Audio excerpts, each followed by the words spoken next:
Hi everyone, my name is Brad and I'm so excited to be here starting a brand new YouTube channel. It's been a long time in my mind wanting to do something like this, but not necessarily having the courage to put myself out there. So this is the first video and I'm excited that you're here watching this. Hopefully there's a couple people. And so I just wanted to introduce myself, and I also want to set some intentions for this YouTube channel. So my name is Brad and I've been a practicing manual therapist for the past 15 years, primarily working with the body and the breath. And I've also created a training program addressing the different diaphragms in the body through a myofascial perspective. So this channel is really just going to be about creating a space where we can learn, we can share our wisdom, and we can grow as therapists, as individuals, and we can support each other in this endeavor. So going back to the very beginning of my journey, I actually started my professional journey. I was working as a paramedic in Vancouver, British Columbia. And the paramedic the job was amazing, but I found quickly that I had this sensitivity that I've had since I was a little kid, and I felt too much with people. So I ended up becoming quite burnt out right away, and I had to look for another way that I could help people in a different way. And so that's when I fell into manual therapy, and it was the best choice of my life that I made. So I have a passion for working with the body, for helping people to feel safe in their body, and the fascial system as well. So working with people's posture, working with the diaphragms, and trying to get the breath dynamics in the body moving fully. And so I thought I'd just create a YouTube channel and just share some of the key learnings. I've also spent a lot of time on internal inquiry and self-work. And I feel like I'm at this point now in my life where I'm ready to begin helping others through the journey.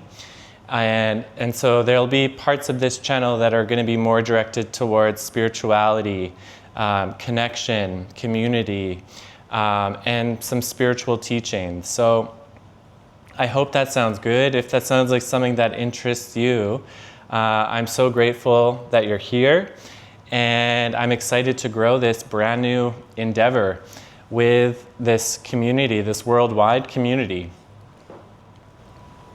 Okay, so I wanted to talk a little bit about something that has been a key learning in my experience, and that is the mind and the body connection, or the body and the mind connection. So a lot of times these two things, so the body and the mind, they're sort of in a little bit of an estranged union. So the body is not being listened to, the mind is feeling totally overwhelmed. And so these two structures of the body and the mind, they're not in harmony.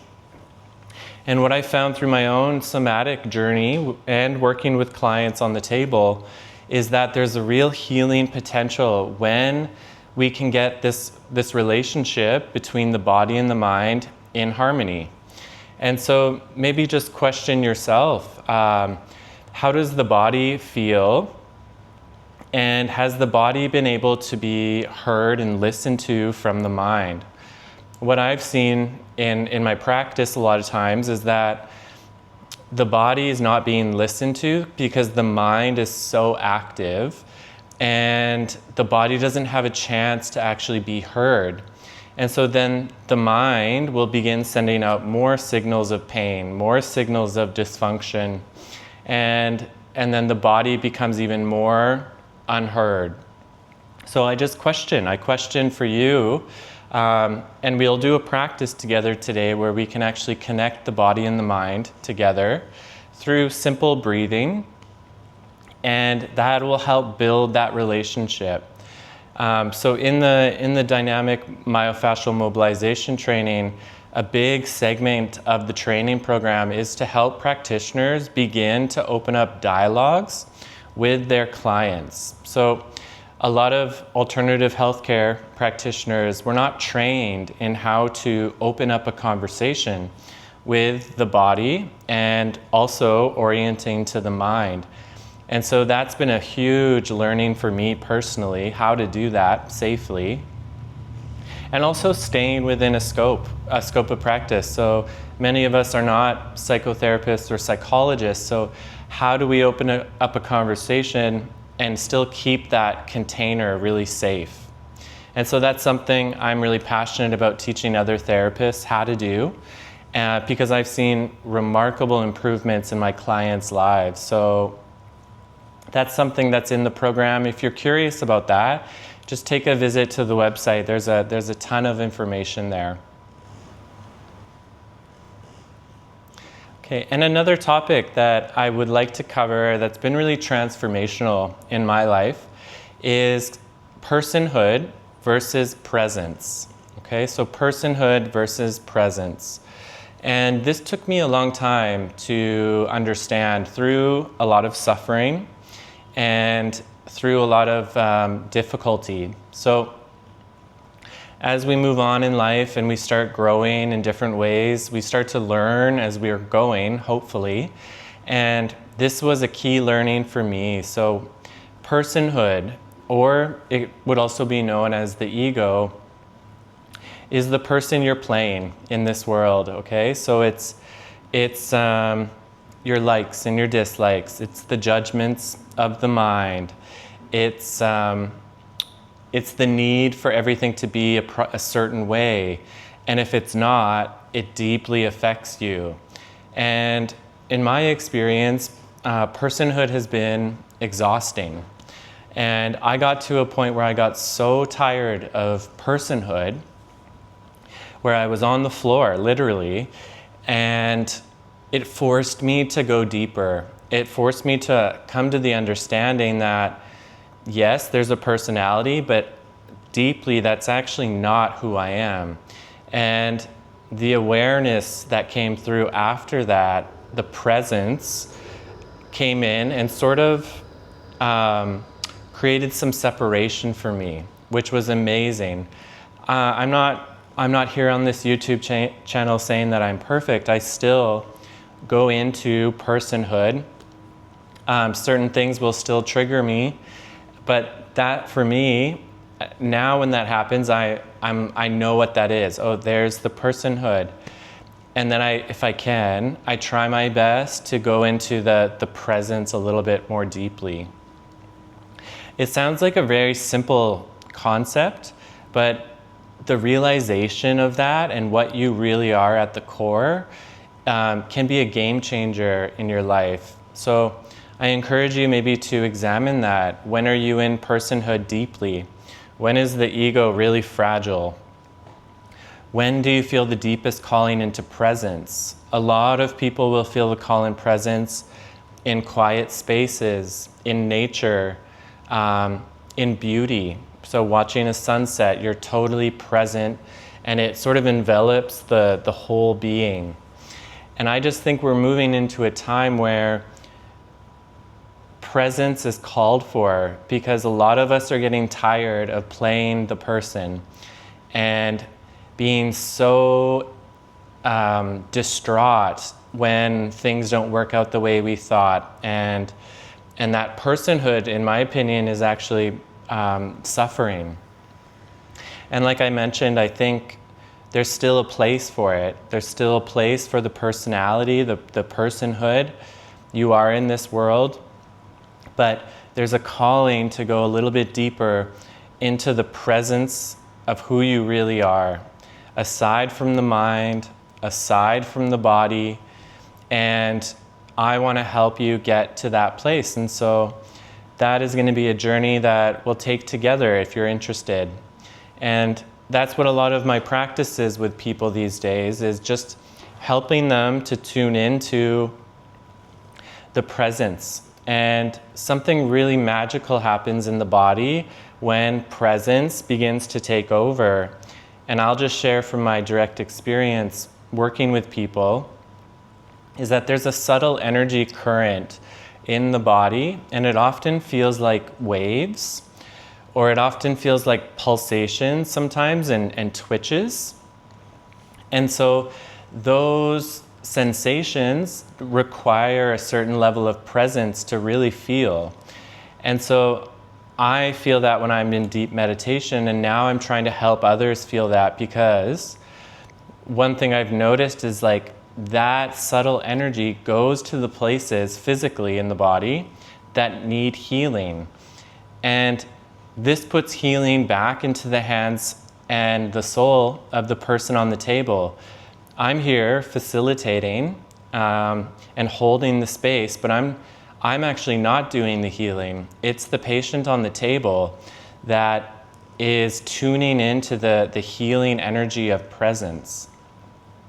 And so that's a really big thing, because we can let go of the ideas that the body's broken, that the body fails me, that the body can't heal.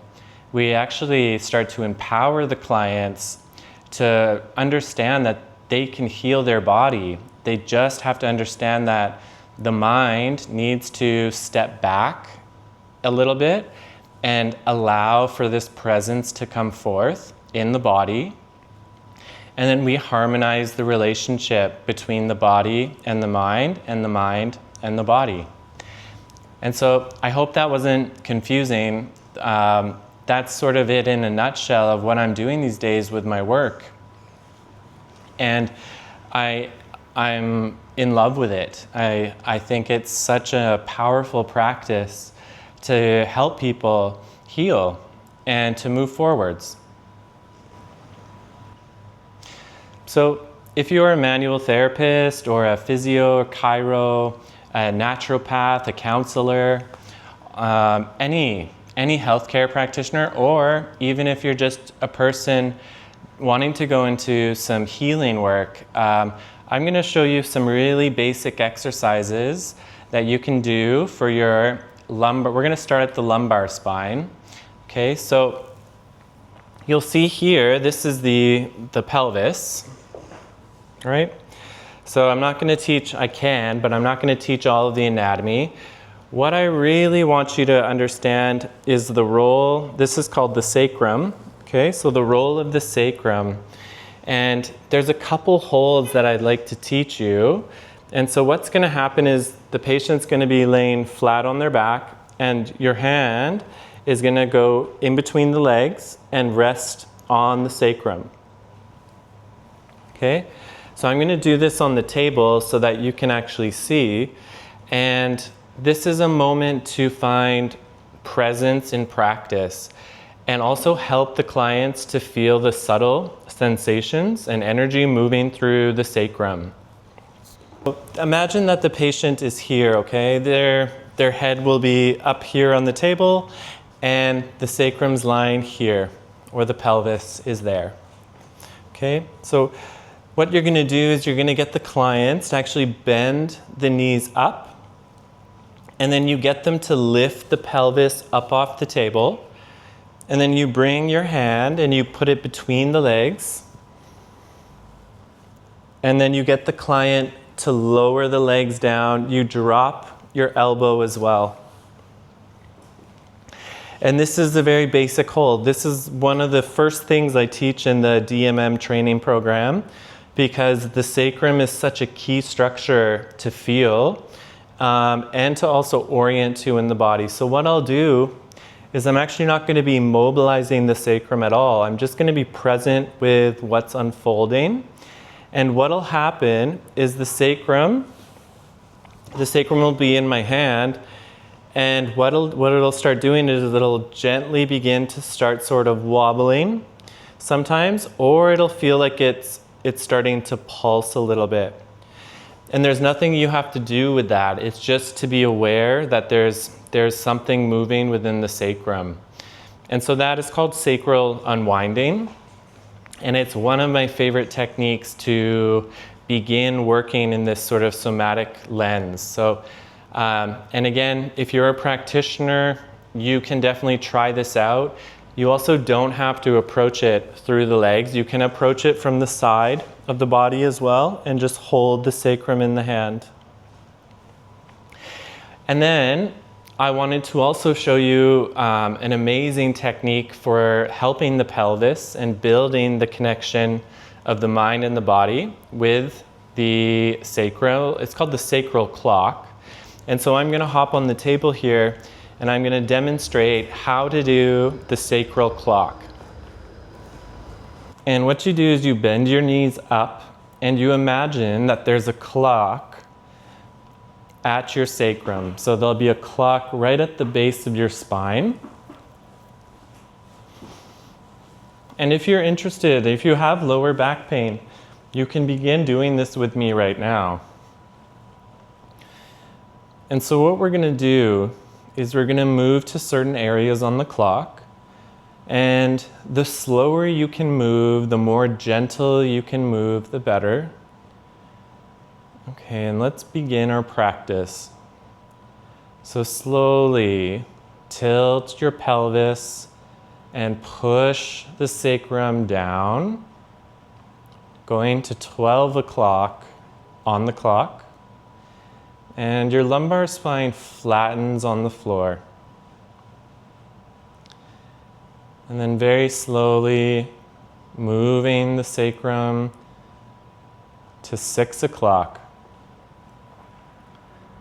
And the lumbar spine actually lifts off the table. If you have lower back pain, this exercise can be enough to correct it.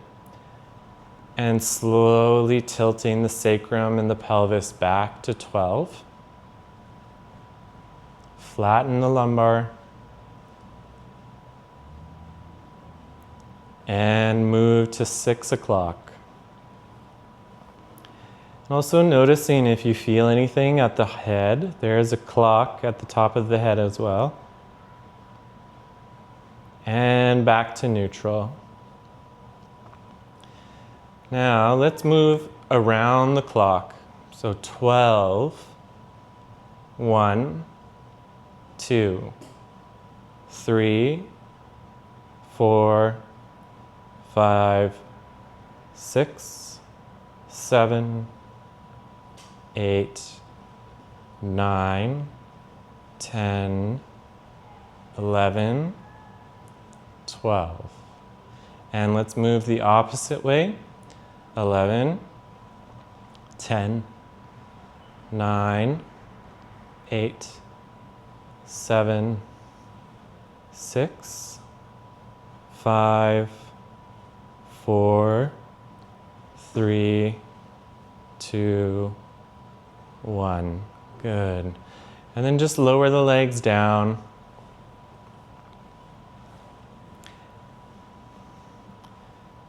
And then just notice if you can feel, even just from that short practice, any differences in the pelvis.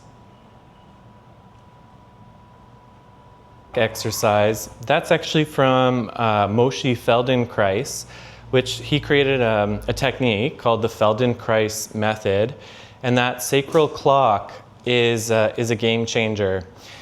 And some tips and pointers for that practice is to move as slowly as you can and noticing where around the clock feels really sticky. So for me, I actually have some right lower back pain that's been a bit chronic. And so when I go from 6, 7, 8, 9, it's really hard for me to feel that.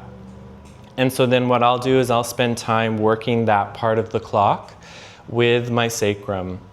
And if you have lower back issues, sciatica, lumbar herniations, really anything to do with the pelvis that's causing pain, that exercise is the perfect thing to do in the morning usually for about 5 minutes. So spend 5 minutes going around the clock and building the capacity to feel the parts that might have been cut off from the brain. And so it's building up something called sensory motor awareness. And oftentimes, when the body's actually felt and heard, it's enough for the body to begin the healing process, because the body's being listened to and the body's being heard. First video on YouTube. If you're encouraged and if you're interested in natural health, spirituality, self-growth, and body work as well, I would so appreciate it if you would like and subscribe. This is the beginning of a YouTube channel, and so I'm not expecting miracles right off the bat, but it's just, I felt the call to begin building up a community. And I would love it if you'd comment and share this video with any people you might think it could help.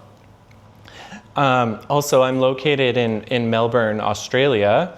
And so if you're interested in learning more about the actual training program, just visit the website, which is lionsbreathwellness.com.au. And you can see all of the information there, all of the training dates. And thank you so much for spending time with me. And I look forward to making some more videos in the future. Okay, everyone.